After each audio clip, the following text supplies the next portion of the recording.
কাজের দিনে আলিপুরের সরকারি দপ্তরে ভয়াবহ অগ্নিকাণ্ডের ঘটনা।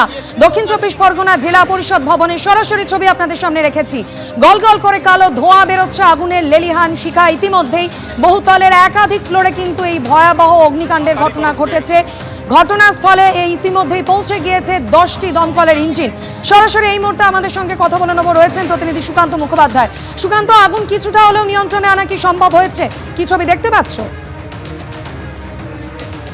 একেবারে নয়। দেখো, আমরা বিল্ডিং এর পিছনের দিকের অংশে এসেছি, যেটা এতক্ষণ দেখা যাচ্ছিল একটি নির্দিষ্ট ফ্লোরে আগুন লেগেছে, কিন্তু এখান থেকে যে পরিষ্কার দেখা যাচ্ছে যে পিছনের দিকে যে সিঁড়ির অংশ রয়েছে পরের পর ফ্লোরে কিন্তু আগুন ছড়িয়েছে।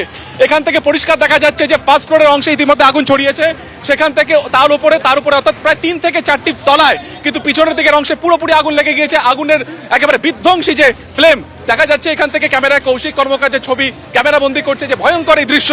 এবং এখানে যারা কাজ করেন তাদের বক্তব্য হচ্ছে, এখানে তো গুরুত্বপূর্ণ অফিস আছেই, তার পাশে যে একটি দোতলা বাড়ি রয়েছে, অর্থাৎ সেটা রেজিস্ট্রার অফিস রয়েছে, ডিস্ট্রিক্ট সাব রেজিস্ট্রার 1, তারা পরিষ্কার বলছে যে এখানে কিন্তু দমকল আসছে না, কারণ এখানে যে আগুনের শিখা সেখান থেকে কিন্তু এই বিল্ডিংয়েও লেগে যেতে পারে।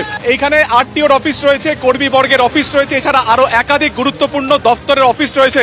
আমরা এতক্ষণ যে পোর্শন থেকে ছবিটা দেখাচ্ছিলাম তার ঠিক উল্টো দিকে আমরা এসেছি, অর্থাৎ বিল্ডিং এর পিছনের দিকের অংশ।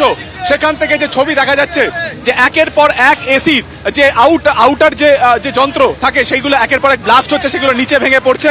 এবং এখান থেকে যে ছবি দেখা যাচ্ছে পরিষ্কার কৌশিক কর্মকার দেখাচ্ছে যে সেখান থেকে কিন্তু প্রবল আগুন, অর্থাৎ একেবারে ফার্স্ট ফ্লোর থেকে এই আগুন কিন্তু এই মুহূর্তে একের পর এক ফ্লোর গিয়ে প্রায় ছাদ পর্যন্ত পৌঁছে গিয়েছে।